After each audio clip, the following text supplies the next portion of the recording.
নমস্কার বন্ধুরা, কণিকাস কিচেনে আপনাদের সবাইকে অনেক অনেক স্বাগত জানাচ্ছি। আজকে আমি আপনাদেরকে তালের বড়া তৈরি করে দেখাবো। এই দেখুন বন্ধুরা, আমার তালের বড়াগুলো কতটা নরম হয়েছে। আমি আপনাদেরকে একটা তালের বড়া ভেঙেও দেখিয়ে দিচ্ছি যে ভিতরটা কতটা স্পঞ্জি আর ফ্লাফি হয়েছে। বানানো কিন্তু খুবই সহজ। এটা কিন্তু যে কেউ বানাতে পারবেন, এতটাই সহজ পদ্ধতিতে বানিয়েছি। তালের পাল্প বের করার পদ্ধতিটাও কিন্তু আমি আপনাদেরকে এই ভিডিওতে দেখিয়ে দেব। এখানে আমি একটা কালো বড় দেখে তাল নিয়ে নিয়েছি। আপনারাও কালো তাল নেওয়ার চেষ্টা করবেন, কালো তাল কিন্তু মিষ্টি হয়। এখন তালের উপরের খোলসটা একটু চাপ দিয়ে ছাড়িয়ে নিচ্ছি। তারপর তালের উপরের এই খোসাটাকেও আমি হাত দিয়ে এইভাবে ছাড়িয়ে নিচ্ছি। এটা করা কিন্তু বেশ সহজ। আপনাদের তাল যদি শক্ত হয়, সেক্ষেত্রে বেলুন বাড়ি দিয়ে একটু বাড়ি মেরে এই কাজটা করে নিতে পারেন। তালের পেছনের অংশটা একটু শক্ত ছিল, তাই আমি কাঁচির সাহায্যে খোসাটা ছাড়িয়ে নিলাম।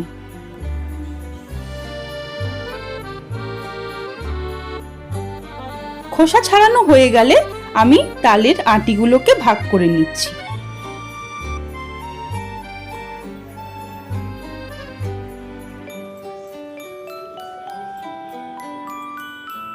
এখন আমি প্রত্যেকটা তালের আটিতে সামান্য একটু জল দিয়ে ভালো করে চটকে নেব, যাতে তালের পাল্পটা খুব সহজভাবেই বের করা যায়।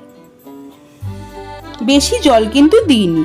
সমস্তটা আমার করা হয়ে গেছে, চটকে নিয়েছি।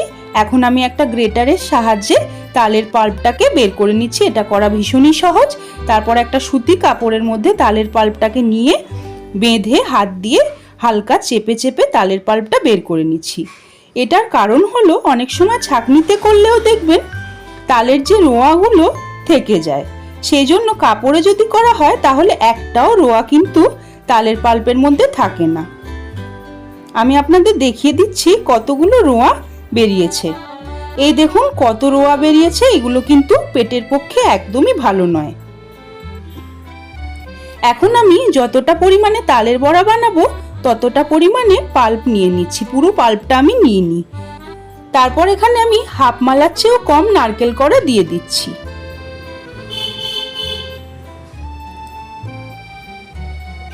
তারপর আমি এখানে সুজি দিয়ে দিচ্ছি, ওই প্রায় একটা বড় বাটির মতন। সুজি দেওয়ার পর এখানে আমি ময়দা দিয়ে দিচ্ছি। সুজি যতটা দিয়েছি তার দ্বিগুণ পরিমাণে কিন্তু ময়দাটা দিতে হবে।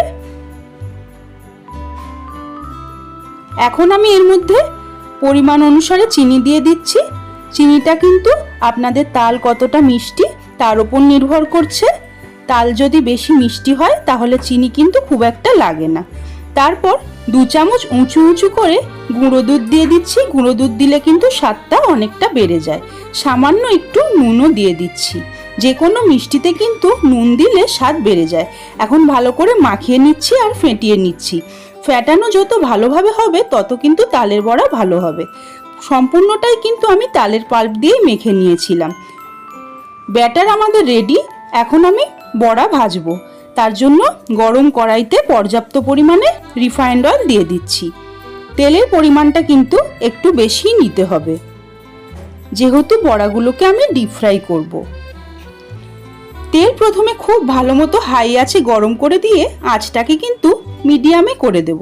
কারণ যদি হাই আঁচে বড়াগুলো ভাজা হয়, বড়ার ওপরটা ব্রাউন কালার হয়ে যাবে আর ভিতরটা একদম কাঁচা থেকে যাবে।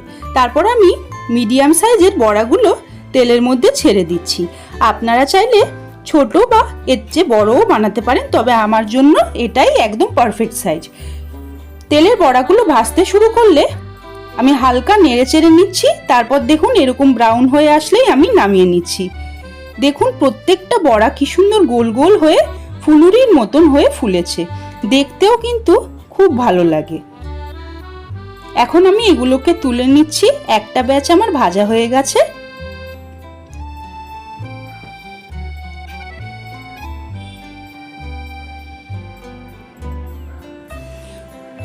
সমস্ত বড়াগুলোকে তুলে নিয়ে আমি আর একটা ব্যাচ ভেজে নিচ্ছি।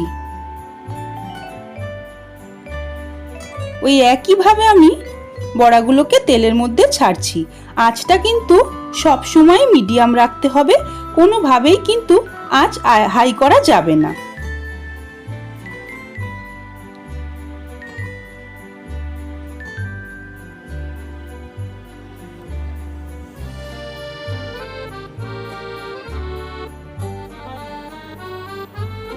একটু পরেই দেখবেন বড়াগুলো ভেসে উঠেছে। হালকা হাতে একটু নেড়ে চেড়ে নিচ্ছি যাতে সব দিক সমানভাবে ভাজা হয়ে যায়। এখন দেখুন বন্ধুরা কি সুন্দর ব্রাউন করে বড়াগুলো ভাজা হয়ে গেছে। এখন আমি এগুলোকে তুলে নিচ্ছি। দেখতেই পেলেন বন্ধুরা, এটা বানানো কিন্তু ভীষণই সহজ, খেতে কিন্তু দুর্দান্ত হয়। এই পদ্ধতিতে একবার আপনারা বানিয়ে দেখুন বন্ধুরা, আপনাদেরও ভীষণ ভালো লাগবে। এখন আমি সমস্ত বড়া তুলে নিচ্ছি। আশা করছি আমার আজকের এই তালের বড়া রেসিপিটি আপনাদের সকলেরই ভীষণ ভালো লেগেছে। ভালো লাগলে আমার ভিডিওটিকে একটি লাইক করার অনুরোধ রইল, আর বাড়িতে বানিয়ে আমাকে কমেন্ট করে জানাবেন যে আপনাদের কেমন লাগলো। আমার চ্যানেলকে সাবস্ক্রাইব করে আমার পাশে থাকবেন, বন্ধুদের সঙ্গেও শেয়ার করবেন। আজকের মতন এই পর্যন্তই, আবারও হাজির হয়ে যাব নতুন কোনো রেসিপি নিয়ে। ধন্যবাদ।